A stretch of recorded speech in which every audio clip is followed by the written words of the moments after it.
TNA Bound for Glory 2016, kicking off with a 10-man Bound for Glory gauntlet match. Not every competitor has been named thus far. I might be spoiling something here. I'm just going off of what Wikipedia is telling me.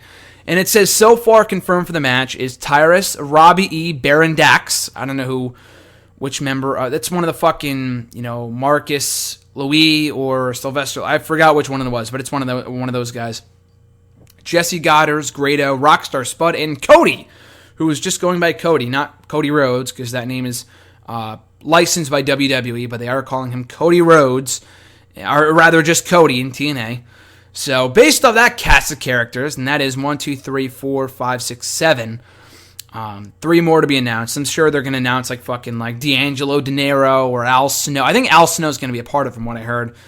Anyway, Cody's winning. If Cody's in this thing, Cody's absolutely winning. Why would he be involved in a match that he's not going to win? That'd be so stupid. So the whole purpose, and last year's was complete train wreck, but the whole purpose of a Bound for Glory gauntlet match is to basically get everyone on the show. It's like their version of the Royal Rumble. And TNA does so many of these gauntlet battle royals. They're so tiresome at this point. And Tyrus won last year, speaking of tiresome, whatever. Stupid joke. He won last year. That went nowhere. He got a title shot in Impact earlier this year. Lost. Has not even been on TV since then, I think, for the most part.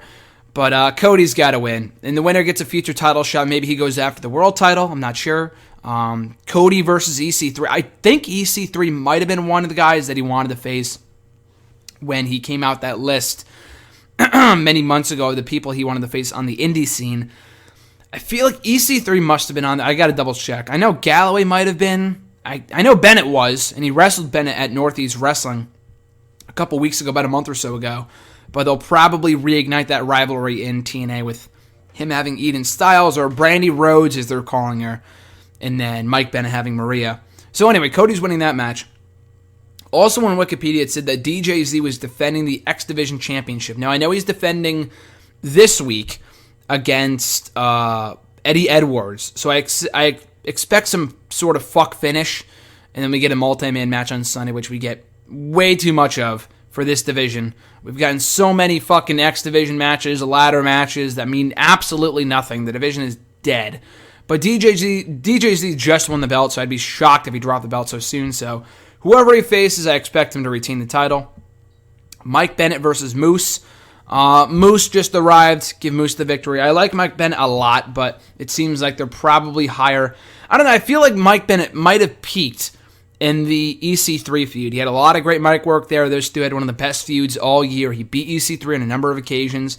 And as soon as he lost, though, at Slammiversary, he's really gone nothing. He's kind of trended downwards, which is kind of unfortunate because he's a great talent, but I think Moose wins here. Aaron Rex versus Drew Galloway for the inaugural Impact Grand Championship.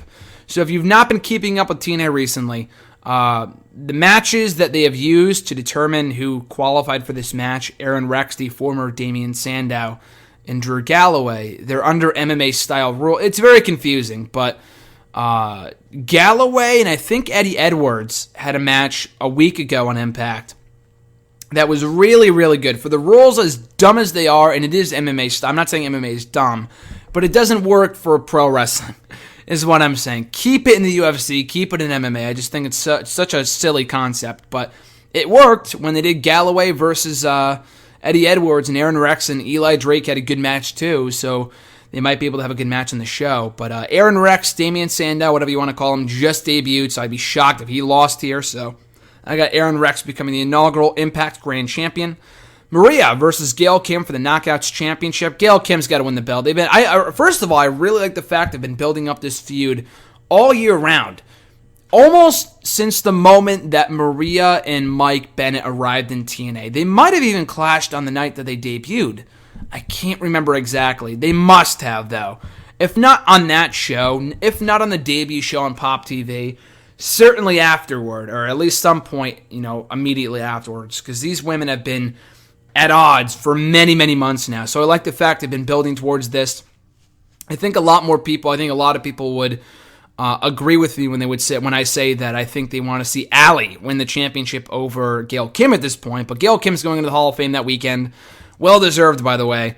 But, she's got to win. I'd rather see Allie win the belt, but I expect Allie to debut some sort. And, I expect her to turn on Maria in some form or fashion. So Gail Kim's going to win the belt here. Decay versus Broken Matt Hardy and Brother Nero in a great war for the World Tag Team titles. Absolutely far and beyond the match I'm most looking forward to on Sunday. I think the sole reason why a lot of the non-TNA fans will be watching the pay-per-view just to see what these two teams will come up with. Delete or Decay, Final Deletion, whatever the hell it is.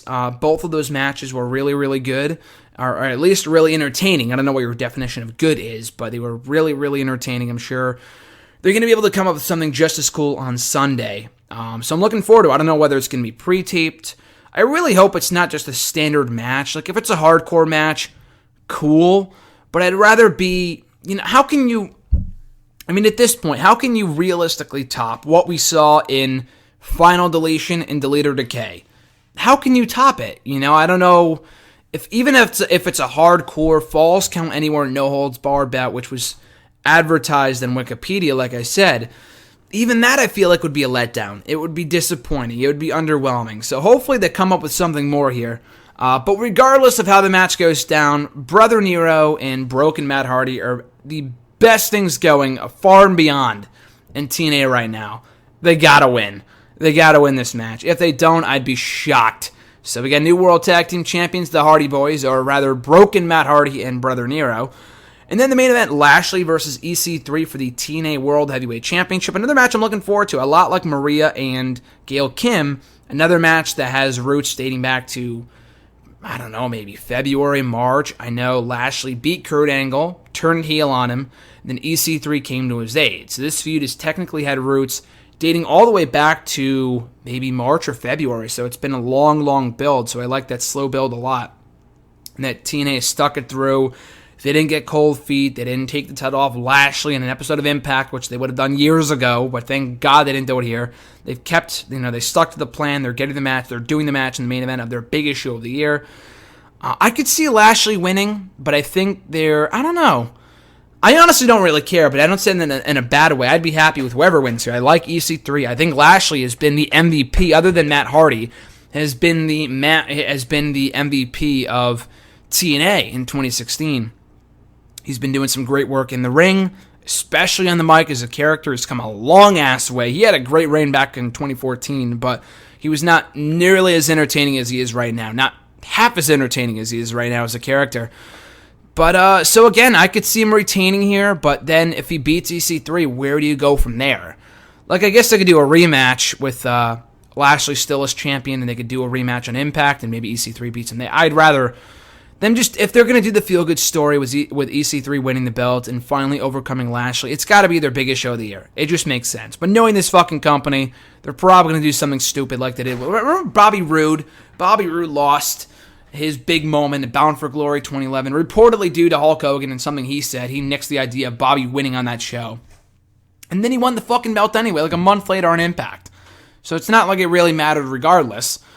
But anyway, so the point I'm trying to make is that it's not a foregone conclusion that EC3 wins here. But I'd put the belt on him. I think he's had his road to redemption. He dropped the belt to Matt Hardy back in January, I think. So it's been a while since EC3 last held the Impact World Championship.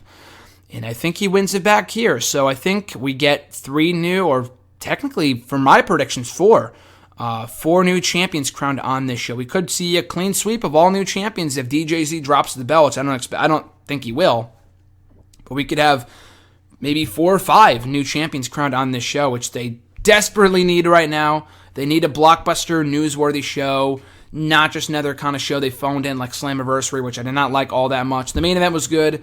The Hardy Boys match was good. Everything else was completely forgettable. I couldn't even tell you the rest of the card, honestly. But I'm looking forward to it. I'm looking forward to it as someone who has really sung the praises of TNA all 2016 round.